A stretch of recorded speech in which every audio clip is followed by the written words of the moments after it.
மீனா வந்து ஒரு வழியா வந்து ஜெயிச்சிடுறாங்க எலெக்ஷன்ல. அது மட்டும் இல்லாம இதுல வந்து நிறைய ட்விஸ்ட் அண்ட் டர்ன்ஸ்லாம் இருக்குது. அது என்னன்னு இந்த கதைக்குள்ள போய் பார்க்கலாம். அதுக்கு முன்னாடி ஒரு சின்ன ஹிண்ட்ஸ் மட்டும் கொடுக்குறேன். ரேகாவை பத்தின உண்மைகளும் வந்து தெரிய வரப்போகுது. அது எப்படி தெரியும் என்ன அது அப்படிங்கறத வந்து உள்ள போய் பார்க்கலாம். வாங்க கதைக்குள்ள போகலாம். அதுக்கு முன்னாடி வந்து நம்ம சேனலை வந்து சப்ஸ்கிரைப் பண்ணி வச்சுக்கோங்க. இங்க வந்து காமிக்கிறாங்க விஜயா வந்து இவ மீனா போஸ்டர் எல்லாம் ஒட்டியிருக்கத பார்த்துட்டு இவ வந்து ஜெயிச்சுட்டு என் வீட்டுக்கு வந்து நடு வீட்டுல அவ என் சேர்ல வந்து உட்காருவா, நான் இவளுக்கு வந்து பணிவிட செய்யணுமா, இவ மட்டும் எப்படி ஜெயிக்கிறான்னு நான் பாக்குறேன் அப்படின்னு சொல்லிட்டு ஒட்டி இருக்க போஸ்டர் எல்லாம் கிழிக்க போகும்போது அங்க இருந்தவங்க எல்லாம் பார்த்து விஜய் வந்து துரத்தி பிடிச்சிடுறாங்க. பிடிச்சி அடிச்சுட்டு யாரு நின்று ஏன்டி எங்க மீனா போட்டோ வந்து கிழிக்கிற அப்படின்னு சொல்லி மூஞ்ச பார்க்கும் போதுதான் தெரியுது எல்லாருக்குமே வந்து ஓரளவு தெரிஞ்சிருக்கு மீனாவோட மாமியார்னு. உடனே நீங்க ஏன் இப்படி பண்றீங்க அப்படின்னு சொல்லி கேக்குறாங்க. ஆமா என்னமோ அவ உங்களுக்கு நல்லது செய்வா அப்படின்ட்டு அவளே ஒரு அனாலம் வச்சு அவளை கூட்டிட்டு வந்து தேர்ல நிக்க வைக்கீங்க. அவ எப்படி உங்களுக்கு நல்லது செய்வா, அவளை வந்து கஷ்டப்படுற குடும்பம் தானே, வர ப்ராஃபிட்டா வந்து ஒருவேளை அவளே எடுத்துக்கிட்டாலும் எடுத்துக்குவா, இப்படி இருக்கப்போ நீங்க எப்படி நம்புறீங்க அப்படின்ற மாதிரி வந்து மீனாவை பத்தி தப்பு தப்பா வந்து விஜயா வந்து சொல்றாங்க. அதெல்லாம் கேட்டுட்டு என்ன நீங்க அவளோட மாமியாவா இருந்துகிட்டு அவளை பத்தி புரிஞ்சுக்கிட்டது இவ்வளவுதானா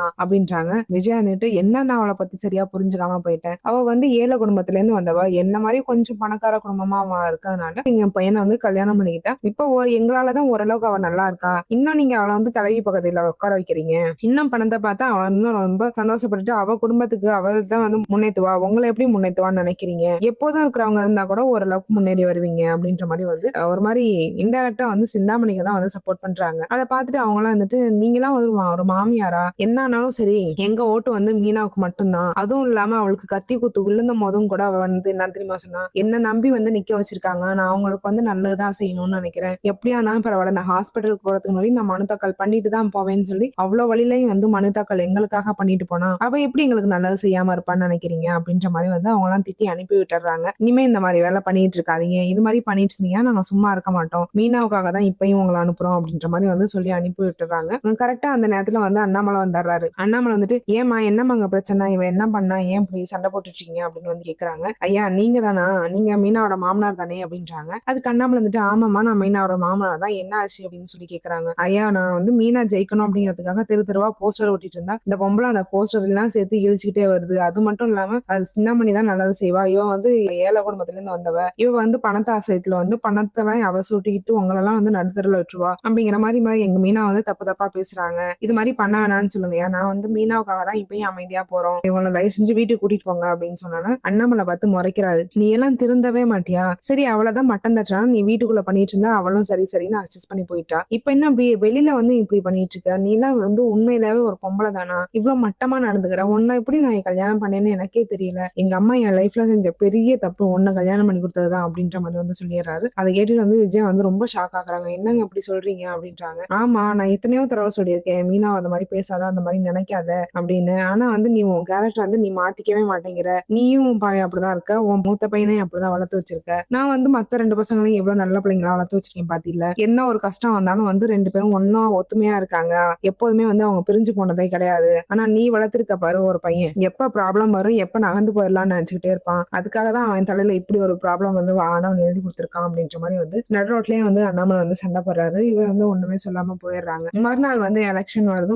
எலெக்ஷன்ல வந்து ஒவ்வொரு டைமும் வந்து அனௌன்ஸ் பண்ணும் போதும் சிந்தாமணி தான் ஜெயிச்சிருக்காங்க, சிந்தாமணி தான் வந்து ஃபுல் ஓட்டுமே வாங்கியிருக்காங்க அப்படின்னு சொல்லிட்டு இருக்காங்க. அப்பவே வந்து பாதி ஓட்டு எண்ணிக்கை முடிஞ்சிருச்சு. இதுல வந்து சிந்தாமணி தான் இது வரைக்கும் வந்து லீடிங்ல இருக்காங்க அப்படின்ற மாதிரி வந்து அனௌன்ஸ் பண்ணோன்னு எல்லாருமே வந்து ரொம்ப சந்தோஷமாகறாங்க. அதை பார்த்துட்டு முத்துவும் மீனா வந்துட்டு ரொம்ப சேடா வந்து ஃபீல் பண்ணிட்டு இருக்காங்க. முத்து வந்து என்னாச்சு மீனா, ஏன் மீனா அவ்வளவு டல்லா இருக்க அப்படின்னு வந்து கேக்குறாங்க. உடனே மீனா வந்துட்டு என்னங்க நான் வந்து அவங்களுக்காக கத்தி குத்து எல்லாம் வாங்கினேன், அதெல்லாம் கூட அவங்க மனசுல வச்சுக்காம இப்படி வந்து அப்படி ஓட்டு போட்டுட்டாங்க, நான் வந்து அவங்களுக்கு நல்லது செய்யணும்னு தான் நான் நினைச்சேன் அப்படின்றாங்க. உடனே முத்துட்டு இப்பயே எதுக்கு நான் அவ்வளவு ஃபீல் பண்றேன், பாதி ஓட்டு தானே முடிஞ்சிருக்கு, இன்னும் பாதி ஓட்டு இருக்குல்ல, ஒருவேளை பாதி ஓட்டு எல்லாமே உனக்கே வந்தாலும் வரலாம் அப்படின்றாங்க. உடனே வந்துட்டு சிந்தாமணி அது எப்படி வரும், நேத்து தான் நான் நைட்டோ எல்லாத்துக்கும் பணம் கொடுத்தேனே, அதனாலதான் வந்து எல்லாரும் எனக்கு ஓட்டு போட்டிருக்காங்க அப்படின்ற மாதிரி வந்து சொல்றாங்க. அதை கேட்டுட்டு மீனா வந்துட்டு உனக்கு எல்லாம் கொஞ்சம் கூட வெக்கமாவே இல்லல்ல, என்னோட பூக்கார மக்கள் வந்து உனக்கு வந்து பணத்துக்காக வந்துருவாங்கன்னு நினைக்கிறியா, அந்த மாதிரி கிடையவே கிடையாது அப்படின்றாங்க. அப்ப வந்துட்டு இவங்க எல்லாம் சரியான பிச்சைக்கார பசங்க,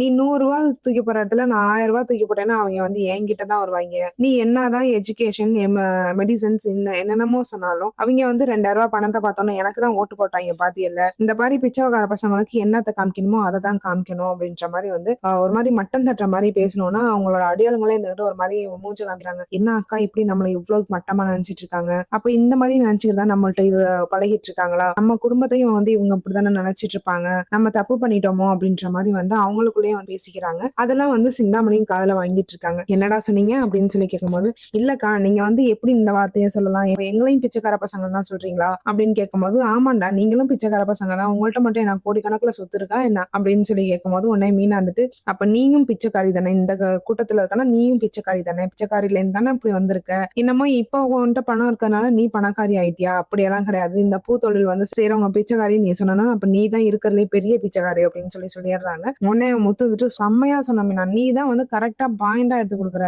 இவங்க எப்படி தன்னோட வேலை பாக்குற ஒருத்தவங்களையும் வந்து இவ்வளவு மட்டமா நினைக்கிறாங்க, இப்படி மட்டமா நினைக்கிறவங்க எப்படி உங்களுக்கு எல்லாம் நல்லது செய்வாங்கன்னு நினைச்சு போட்டு போட்டீங்க அப்படின்னு சொல்லும் போது அவங்களுமே வந்து ஒரு மாதிரி கஷ்டப்படுறாங்க. இவங்க வந்து இப்படி நினைப்பாங்க அப்படின்னு நாங்க நினைச்சு கூட பாக்கல முத்து சார் அப்படின்ற மாதிரி வந்து சொல்றாங்க. சரி ஏன்க்கா அதுக்கெல்லாம் அப்படி யோசிச்சுட்டு இருக்கீங்க, பரவாயில்ல விடுங்க, அது என்ன பாதி ஓட்டு இருக்குல்ல, எப்படியும் வந்து மீனா ஜெயிச்சிருவா, இதுமே வந்து உங்களுக்கு நல்ல காலம் தான் அப்படின்ற மாதிரி சொல்றாங்க. ரொம்ப சந்தோஷம், மீனா வந்தாதான் எங்களுக்கும் சந்தோஷம், இப்பதான் வந்து இவங்களோட முகத்திரையை கிளியுது அப்படின்ற மாதிரி வந்து சொல்றாங்க. அதை கேட்டுட்டு சிந்தாமணியுமே வந்து ரொம்ப கோபப்படுறாங்க. என்னடி பேசுறீங்க, நான் உங்களுக்கு சொல்லியா 2000 கொடுத்துருக்கேன், அப்ப எனக்கு ஓட்டு போடாம எப்படி அவளுக்கு போய் ஓட்டு போடுவீங்க அப்படின்ற மாதிரி வந்து சொல்றாங்க. என்ன 2000 இந்த 2000 வச்சு நான் எத்தனை வருஷம் சாப்பிட்டுட்டு போறேன், இந்த 2000 அப்படின்னு சொல்லி பிடிச்சி அந்த அமௌண்ட் எல்லாமே வந்து சிந்தாமணி கையில கொடுத்துட்டு இவங்க வந்து மீனா பக்கமே வந்து நின்றாங்க. உடனே கொஞ்ச நேரத்துல வந்து மறுபடியும் வந்து ஓட்டு வந்து அனௌன்ஸ் பண்றாங்க. அப்பயுமே வந்து சிந்தாமணி தான் வந்து லீடிங்ல இருக்காங்க அப்படின்ற மாதிரி வந்து சொல்லவும் மீனா வந்து ரொம்ப கஷ்டப்படுறாங்க. இல்லங்க வாங்க போவோம், இவங்க வந்து ஜெயிக்கிறத வந்து அநியாயம் ஜெயிக்கிறத என்னால பார்க்க முடியாது, அவ என்ன ஆனாலும் பண்ணாலும் பண்ணிட்டு போகட்டும், வாங்க போலாம் அப்படின்ற மாதிரி வந்து சொல்றாங்க. கரெக்டா ஸ்ருதி வந்து சொல்லிடுறாங்க. என்னாச்சு மீனா அப்படின்றாங்க. இல்ல அவங்க தான் லீடிங்ல இருக்காங்க, அவங்க தான் வின் பண்ணுவாங்கன்னு எனக்கு தோணுது, வாங்க போலாம் அப்படின்ற மாதிரி வந்து சொல்றாங்க. அதை கேட்டுட்டு ஸ்ருதி வந்து, என்ன மீனா இப்படி சொல்றீங்க, நீங்க தான் ஜெயிப்பீங்கன்னு பாருங்க, உங்க பின்னாடி எவ்வளவு பேர் நிக்கிறாங்க, அவங்க தான் ஜெயிப்பாங்கன்னா அவங்க பக்கம் போயிருக்க மாட்டாங்களா, உங்க மேல இருக்க நம்பிக்கையில தானே இவங்க இவ்வளவு பேரும் உங்க பின்னாடி நிக்கிறாங்க, இப்ப நீங்களே வந்து உங்க மேல நம்பிக்கை இல்லாத மாதிரி போனா இது நல்லாவா இருக்கு அப்படின்றாங்க. கொஞ்சம் இருங்க, என்ன ரிசல்ட்னு பாத்துட்டு போயிடலாம், எதுவா இருந்தாலும் ஃபேஸ் பண்ணிக்கலாம் அப்படின்ற மாதிரி வந்து சொல்றாங்க. அதை கேட்டுட்டு முத்து வந்துட்டு, ஆமா பழக்கொலை சொல்றதுதான் கரெக்ட், எதுவா இருந்தாலும் ஃபேஸ் பண்ணுமேனா, வெற்றியோ தோல்வியோ நீ வந்து நல்லது செய்யணும்னு நினைச்சு வந்த, எதா ஆனாலும் பரவாயில்ல அதை ஃபேஸ் பண்ணுவோம் அப்படின்றாங்க. கரெக்டா வந்து ஒரு 1.5 hour கழிச்சு டோட்டல் ரிசல்ட்ஸ் வந்து அனௌன்ஸ் பண்ண போறோம், இதான் வந்து ஃபைனல் ரிசல்ட்ஸ் அப்படின்ற மாதிரி வந்து தங்கத்துல இருந்து அறிவிக்கிறாங்க. என்னன்னா மீனா தான் வந்து இருக்கிற மொத்த ஓட்டு எண்ணிக்கையிலே வந்து மீனா தான் வந்து லீடிங்ல இருக்காங்க அப்படின்னு சொன்னோன்னே சிந்தாமணி வந்து ரொம்ப கோவப்படுறாங்க. கோவப்பட்டு அவங்கள்ட்டே வந்து சங்கத்துக்கு அங்க இருந்தவங்கள்ட்டே போய் சண்டை பிடிக்கிறாங்க. என்ன இத்தனை வாட்டி வரைக்கும் கடைசி வரைக்கும் வந்து சிந்தாமணி தான் லீடிங் சிந்தாமணி தான் லீடிங்னு சொல்லிட்டு இப்ப போய் வந்து மீனா தான் லீடிங்னு சொல்றீங்களே, இது வந்து என்ன ஃபோர்ஜரி பண்றீங்களா, என்ன ஏமாத்துறீங்களா அப்படின்ற மாதிரி வந்து சொல்றாங்க. இல்லங்க இன்ன வரைக்கும் வந்து லீடிங்ல இருந்தது நீங்க தான், ஆனா இதுக்கப்புறம் வந்து ஃபுல்லாவே வந்து மீனாவுக்கு மட்டும் தான் ஓட்டு போட்டிருந்தாங்க, பாதிக்கு மேல வந்து மீனாவுக்கு மட்டும்தான் வந்து ஓட்டு விழுந்திருக்கு, நீங்களே வேணா கவுண்ட் பண்ணி பாருங்க, நான் வந்து தனியா தான் பிரிச்சு வச்சிருக்கோம் அப்படின்ற மாதிரி வந்து சொல்லிடுறாங்க. அதை கேட்டுட்டு வந்து சிந்தாமணி வந்து கோவப்பட்டு வெளியே வராங்க. கரெக்டா வெளியே வர நேரம் வந்து போலீஸ் வந்து சிந்தாமணி அரெஸ்ட் பண்ணுது. எதுக்கு சார் அரெஸ்ட் பண்றீங்க அப்படின்ற மாதிரி வந்து சிந்தாமணி கேக்குறாங்க. ஓ உனக்கு வந்து செய்யறதெல்லாம் ஃபோர்ஜரி வேலை, பிராட் வேலை, உனக்கு வந்து அரெஸ்ட் பண்றதுக்கு ரீசன் வேற சொல்லணுமா அப்படின்ற மாதிரி வந்து போலீஸ் கேக்குறாங்க. என்ன வந்து அரெஸ்ட் பண்றீங்க, எனக்கு ரீசன் சொல்லாம நீங்க எப்படி என்ன அரெஸ்ட் பண்ணுவீங்க அப்படின்னு சொல்லி கேட்கும்போது முத்து வந்து சார் என்ன சார் ஆச்சு அப்படின்னு சொல்லி கேக்குறாங்க. உங்க ஒய்ஃப் 2 நாளைக்கு முன்னாடி ஒருத்தன் கத்தியால குத்துன வந்தானே அப்படின்றாங்க. ஆமா சார் லைட்டா கிராச்சா இருந்துச்சு, ஹாஸ்பிட்டல் போயிட்டு வந்தோம் சரியாயிட்டாங்க அப்படின்ற மாதிரி வந்து சொல்றாங்க. நீங்க தானே கேஸ் கொடுத்திருந்தீங்க அப்படின்றாங்க. ஆமா சார் நான் தான் வந்து கண்டுபிடிக்க சொல்லி கேஸ் கொடுத்திருந்தேன் அப்படின்றாங்க. இவங்க தாங்க எல்லாத்துக்கும் காரணம், இவங்க தான் வந்து அவங்க அடையாள தூண்டி விட்டு பண்ணிருக்காங்க, அது மட்டும் கிடையாது, உங்க அப்பாவை ஆக்சிடென்ட் பண்ணதும் ஆள் அனுப்புனது இவங்க தான் அப்படின்ற மாதிரி வந்து சொல்றாங்க. உடனே வந்துட்டு சிந்தாமணி வந்து ரொம்ப கோவப்படுறாங்க. எங்க மீனாவை வந்து குத்த சொன்னது நான் தான், அது வந்து நான் ஒத்துக்கிறேன், அவ வந்து எனக்கு என்னை விட கீழே இருந்து வரவ, அவ வந்து எனக்கு எதுப்பற போட்டி போடவும் நான் கோவத்துல பண்ணுனேன் தான், ஆனா வந்து அவங்க அப்பாவை ஆள் வச்சு அடிச்சது வந்து நான் கிடையாது அப்படின்றாங்க. போலீஸ் ஒண்ணு வந்துட்டு நீங்க தான் செய்ய சொன்னதான் வந்து அவன் வாக்குமூலம் கொடுத்திருக்கான் அப்படின்ற மாதிரி வந்து சொல்றாங்க. இல்லங்க நான் செய்ய சொல்ல கிடையாது அப்படின்ற மாதிரி வந்து சிந்தாமணி வந்து மறுபடியும் ஆர்கியூ பண்றாங்க. உடனே போலீஸ் வந்து சரி வாங்க போலீஸ் ஸ்டேஷன்ல போய் விசாரிச்சா யாரு செய்ய சொன்னான்னு தெரிஞ்சிட போகுது அப்படின்ற மாதிரி வந்து சொல்லும் போது, சரி வாங்க நானே வந்து அவன்கிட்ட கேட்கறேன் யாரு செய்ய சொன்னு அவன் சொல்லுவான்ல அப்படின்ற மாதிரி வந்து கூட்டிட்டு போறாங்க. முத்துவும் மீனாவையும் பார்த்துட்டு போலீஸ் வந்து நீங்களும் கொஞ்சம் போலீஸ் ஸ்டேஷன் வரைக்கும் வந்துட்டு போறீங்களா அப்படின்றாங்க. ஓகே சார் இதோ வந்துடுறோம் அப்படின்னு சொல்லிட்டு இங்க வந்து போயிட்டு உடனே வந்துடுறோம் அப்படின்ற மாதிரி வந்து இங்க சங்கத்திலையும் வந்து சொல்லிட்டு போறாங்க. போனோடனே வந்து ஆளை வந்து பாத்துறாங்க. முத்து வந்து பாத்துட்டு ஆமா சார் இது நான் இந்த நம்பர் தான் வந்து என் அப்பா வந்து ஆக்சிடென்ட் பண்ணது, இந்த வண்டிக்காரன் தான் அப்படின்னா அந்த வண்டிக்காரன் உள்ளதான்ப்பா இருக்கான் வா அப்படின்னு சொல்லி கூட்டிட்டு போறாங்க. ஆளை பார்த்தோன்னே வந்து முத்து வந்து கன்ஃபார்ம் பண்ணிடுறாரு. ஆமா சார் இவன் தான், நான் வந்து பிடிச்சேன் உடனே ஓடிட்டான், எனக்கு அதுக்கப்புறம் வந்து அப்பாவும் வந்து இதை பத்தி வேணாம் விசாரிக்க வேணாம் வெற்று முத்து போலீஸ்ல மட்டும் கம்ப்ளைண்ட் பண்ணிரு அப்படின்ற மாதிரி வந்து சொன்னாங்க. அதான் சார் நான் கம்ப்ளைண்ட் கொடுத்துட்டு அப்படியே விட்டுட்டேன் அப்படின்றாங்க. உண்மைதான் முத்து இவன் தான் வந்து பண்ணா, அவன்கிட்டயே கேட்போம் அப்படின்னு சொல்லி சொல்லும் போது என்னடா யாரா பண்ண சொன்னது, இந்த அம்மாவா அப்படின்னு சொல்லி கேட்கும்போது இல்ல இல்ல இந்த அம்மா கிடையாது, ஆனா வேற ஒரு பொண்ணு அப்படின்றாங்க. வேற ஒரு பொண்ணா, பொண்ணுன்னு, ஆமா அவங்க தான் வந்து சிந்தாமணி தான் சொன்னாங்க. சிந்தாமணி செய்ய சொன்னாங்கன்னு சொல்லதான் சொன்னாங்க அப்படின்றாங்க. நான் தான்டா சிந்தாமணி அப்படின்னு சொல்லி சிந்தாமணி வந்து சொல்லும்போது, இல்ல இல்ல இந்த சிந்தாமணி கிடையாது. இந்த பொண்ணு வந்து வேற ஒரு பொண்ணு அப்படின்னு வந்து அந்த பையன் வந்து சொல்றான். அதை கேட்டுட்டு மீனா வந்துட்டு உடனே வந்து ரோஹிணி போட்டோவை எடுத்து காமிக்கிறாங்க. இவதானா அப்படின்னு சொல்லி கேட்கும்போது, ஆமா சார் இந்த பொண்ணு தான் வந்து எனக்கு வந்து அமௌண்ட் கொடுத்து இது மாதிரி பண்ண சொன்னாங்க அப்படின்னு வந்து சொல்றாங்க. உடனே வந்துட்டு இந்த பொண்ணை வந்து முதல்ல அரெஸ்ட் பண்ணுங்க அப்படின்ற மாதிரி வந்து சொல்லிடுறாங்க. இப்பதான் வந்து எல்லாத்துக்குமே வந்து ஓரளவுக்கு வந்து உண்மை புரியுது. மீனாவை வந்து தாக்குனது வந்து சிந்தாமணி, அண்ணாமலையை வந்து ஆக்சிடென்ட் பண்ண வச்சது வந்து ரோஹிணி அப்படின்ற மாதிரி வந்து எல்லா உண்மையும் வந்து தெரிய வருது. இதை கேட்டோடனே வந்து முத்து ரொம்ப ஷாக் ஆகுறான். இவ்வளவு ஒரு கேவலமான ஒரு பொண்ணை எப்படி வந்து மனோஜ் வந்து கல்யாணம் பண்ணி எத்தனை 2 வருஷம் வாழ்ந்திருக்கானே, எப்படி வாழ்ந்திருப்பான் அப்படின்ற மாதிரி வந்து நினைக்கிறாங்க. உடனே வந்துட்டு சரி வாங்க இதை பத்தி முதல்ல மாமாட்ட போய் சொல்லுவோம் அப்படின்றாங்க. சரி வா போலாம். அதுக்கு முன்னாடி சங்கத்துக்கு போயிட்டு வந்து பொறுப்பெல்லாம் ஏத்துக்கிட்டு போயிருவோம் அப்படின்றாங்க. சரி இங்க நேரடியா வந்து சங்கத்துக்கு வராங்க. சங்கத்துக்கு வந்தோன்னா வந்து எல்லா பொறுப்பையும் வந்து ஏத்துக்கிறாங்க. இனிமே வந்து தலைவியா நீங்க தான் இருக்கணும் அப்படின்ற மாதிரி வந்து எல்லா பொறுப்பையும் வாங்கிட்டு கரெக்டா வீட்டுக்கு மாலையோட வரும்போது விஜயா பத்தி ரொம்ப கோவப்படுறாங்க.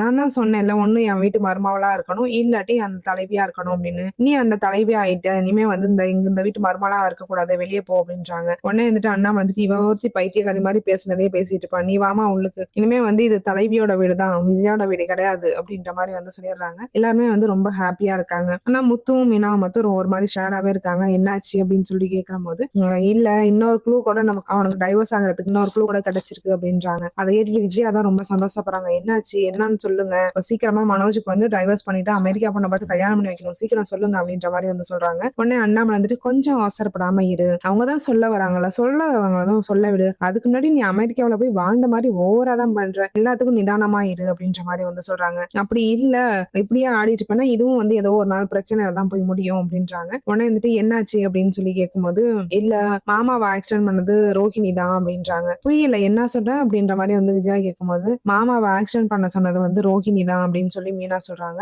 அது எப்படி உங்களுக்கு தெரிஞ்சிச்சு அப்படின்னு சொல்லி கேக்குறாங்க. அண்ணாமலை வந்து எப்படிப்பா தெரிஞ்சது, எப்படிப்பா கண்டுபிடிச்சீங்க அப்படின்னு சொல்லி கேட்கும்போது மீனா வந்து சொல்றாங்க, ஆமா மாமா நான் அன்னைக்கு வந்து எலெக்ஷன்ல நின்று ரிசல்ட் அனௌன்ஸ் பண்ணிட்டு இருக்கும்போது போலீஸ் வந்தாங்க. போலீஸ் வந்து சிந்தாமணி வந்து அரெஸ்ட் பண்ணாங்க. என்ன ரீசன் கேட்டதுக்கு, அண்ணாமலை அவரை வந்து ஆக்சிடென்ட் பண்றது இவங்க தான், உங்களை வந்து கத்தியால குத்துனது இவங்க தான் அப்படின்ற மாதிரி வந்து சொன்னாங்க. ஆனா வந்து சிந்தாமணி வந்து ரொம்ப அடிச்சு பேசினாங்க, கிடையவே கிடையாது, அவரை வந்து ஆக்சிடென்ட் பண்ணது நான் கிடையாது அப்படின்ற மாதிரி வந்து சொல்றாங்க. ஆனா அவளுக்கும் இதுல பங்கு இருக்கு, ஆனா மெயினா சொல்ல சொன்னது வந்து ரோஹிணி தான் வந்து இது மாதிரி பிளான் எல்லாம் பண்ணியிருக்காங்க அப்படின்ற மாதிரி வந்து சொல்லிடுறாங்க. உடனே வந்துட்டு மனோஜ் வந்து அப்படியா ரொம்ப சந்தோஷமா போச்சு அப்படின்றாங்க. அதை கேட்டுட்டு முத்து வந்து ரொம்ப கோவப்படுறான். எதுடா சந்தோஷம், அப்பாவுக்கு ஆக்சிடென்ட் ஆனதா அப்படின்றாங்க. உடனே மனோஜ் வந்து இல்லடா அதெல்லாம் இல்லடா, அதெல்லாம் வந்து அதான் அப்பா சரியாயிட்டாருல, அதுக்கு நான் சொல்லல, இந்த ரீசனை வச்சு வந்து நான் டைவர்ஸ் கேட்பேன், இது மாதிரி எங்க அப்பா ஆக்சிடென்ட் பண்ண வச்சிருக்கா, இதெல்லாம் வந்து பண்ணும்போது எப்படி அவளோட சேர்ந்து வாழணும்னு சொல்லி நான் டைவர்ஸ் கேட்பேன், அப்ப எனக்கு கண்டிப்பா டைவர்ஸ் கிடைச்சிரும், நான் உடனே அமெரிக்கா பொண்ண கல்யாணம் பண்ணிட்டு அமெரிக்காவிலே போய் செட்டில் ஆயிருவேன் அப்படின்றாங்க. விஜய் வந்துட்டு அப்ப இந்த ஷோரூம் என்னடா பண்றது அப்படின்ற மாதிரி வந்து இவங்க ஏதோ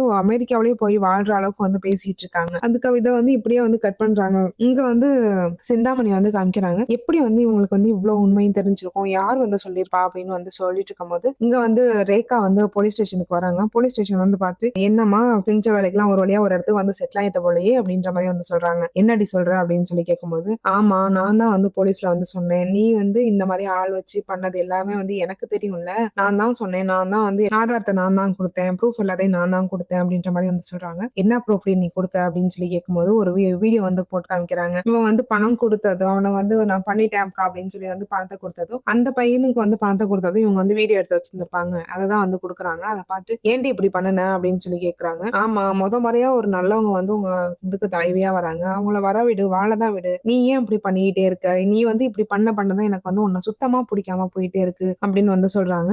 சரி முதல்ல ஜாமீனுக்கு ரெடி பண்ணு அப்படின்றாங்க. ஜாமீனுக்கு ரெடி பண்ணுமா, நான் தான் உன்னை உள்ளே தள்ளேன்னு சொல்றேன், நீ என்ன நானே உன்னை ஜாமீனுக்கு எடுப்பேன்னு நினைக்கிறியா, கிடையவே கிடையாது, கொஞ்ச நாள் உள்ள வந்து கஷ்டப்படு, அப்பனாச்சும் தெரியும் எவ்வளவு வழி எல்லாரும் அனுபவிக்கிறாங்கன்னு தெரியும் அப்படின்ற மாதிரி வந்து சொல்லிட்டு கரெக்டா வெளியே வர நேரம் வந்து முத்து வந்துடுறாங்க. முத்து வந்துட்டு என்னாச்சு நீ ஏன் இங்க வந்த அப்படின்னு சொல்லி கேக்குறாங்க.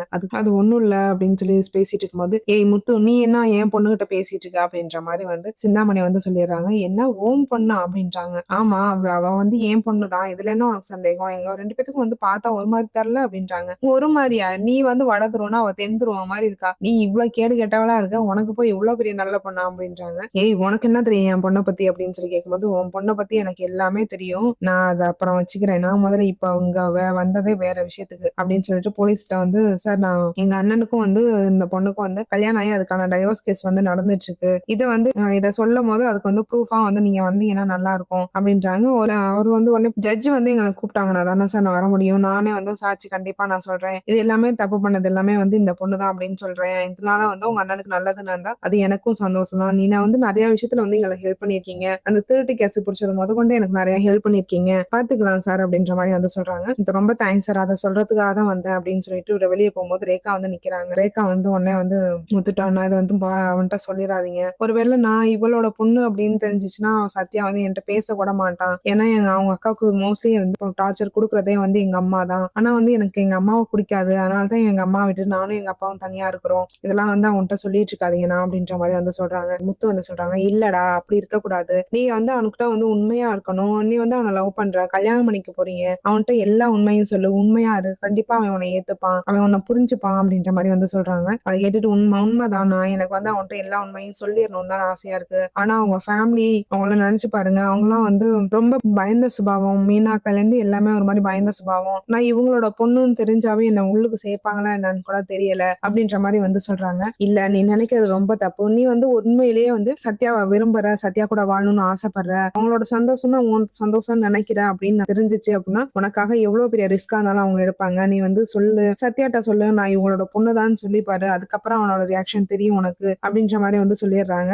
சரி நான் கூடிய சீக்கிரம் நான் சத்யாட்ட சொல்லிடுறேன். ஆனா அதுக்கு முன்னாடி நீங்க யார்ட்டையும் சொல்ல வேணாம். நானே சத்யா கிட்ட சொல்றேன் அப்படின்ற மாதிரி வந்து சொல்றாங்க. சரிம்மா நான் வந்து யார்ட்டையும் சொல்ல மாட்டேன். நீ ஆனா கூடிய சீக்கிரம் சத்யாட்ட சொல்ற பாரு. ஏன்னா அவனுக்கா உண்மை தெரியும் போது அவன் ரொம்ப ஹார்ட் ஆயிருவான். நீனா சொல்லிட்ட அப்படின்னா உன் மேல இருக்கிற லவ் வந்து இன்னும் இன்க்ரீஸ் ஆகும் அப்படின்ற மாதிரி வந்து சொல்லிடுறாங்க. சரி நான் பாத்துக்கிறேன். நானே வந்து சத்யாட்ட சொல்லிடுறேன் அப்படின்றாங்க. இங்க வந்து ரோஹிணியை வந்து காமிக்கிறாங்க. ரோஹிணியை வந்து அரெஸ்ட் பண்றதுக்காக வந்திருக்காங்க. அந்த டைம்ல வந்து கிறிஷ் வந்து உட்காந்து படிச்சுட்டு இருக்கான். கிறிஷ வந்து கூப்பிட்டு இங்க ரோஹிணிங்கிறது யாருப்பா அப்படின்னு சொல்லி கேட்கும்போது எங்க அம்மா தான் அப்படின்றாங்க. எங்க இருக்காங்களா அப்படின்னு சொல்லி கேட்கும்போது ஒரு நிமிஷம் இருங்க சார் கூட்டிட்டு வரேன் அப்படின்னு சொல்லிட்டு ரோஹிணியை போய் கூட்டிட்டு வந்தோம்னா என்ன சார் என்ன திடீர்னு வந்திருக்கீங்க அப்படின்ற மாதிரி வந்து ரோஹிணி கேக்குறாங்க. உடனே போலீஸ் நீ ஒரு நல்ல வேலை செஞ்சல அதுக்குதான் வந்து உனக்கு விருந்து வைக்கலான்னு போலீஸ் ஸ்டேஷன் கூட்டிட்டு போற வந்திருக்கோம் அப்படின்ற மாதிரி வந்து சொல்றாங்க. உடனே ரோஹிணி வந்து கோவப்பட்டு என்ன சார் பேசிட்டு இருக்கீங்க, என்னென்னமோ பேசிட்டு இருக்கீங்க, முதல்ல கிளம்புங்க அப்படின்ற மாதிரி வந்து சொல்றாங்க. உடனே போலீஸ் ரொம்ப கோவமாயி என்ன கிளம்பணுமா, ஒருத்தரை வந்து ஆள் வச்சு ஆக்சிடென்ட் பண்ணவப்ப உன்னை வந்து அரெஸ்ட் பண்ண வந்தா நீ எங்களே வெளியே போக சொல்லியா, வாடி முதல்ல அப்படின்னு சொல்லி இழுத்துட்டு போயிடுறாங்க. உடனே அவங்க அம்மா வந்து கேக்குறாங்க என்ன சார் ஆச்சு, என் பொண்ணு அதெல்லாம் எந்த தப்பு பண்ணிருக்க மாட்டா அப்படின்னு சொல்லி சொல்லும்போது உங்க பொண்ணு தப்பு பண்ணிருக்க மாட்டாளா, என்னங்க பேசிட்டு இருக்கீங்க, சொந்த மாமனாரே வந்து ஆள் வச்சு அடிக்க வச்சிருக்கா, ஆக்சிடென்ட் பண்ண வச்சிருக்கா, இவ வந்து ஒண்ணும் பண்ணிருக்க மாட்டாளா அப்படின்னு சொல்லும் போது இதை கேட்டுட்டு வந்து கிறிஷ் வந்து மயக்கம் போட்டு விழுறான். இதோட இந்த சீன் வந்து முடியுது. தொடர்ந்து நாளைக்கு பார்க்கலாம். அதுக்கு முன்னாடி நம்ம சேனலை சப்ஸ்கிரைப் பண்ணி வச்சுக்கோங்க. நன்றி.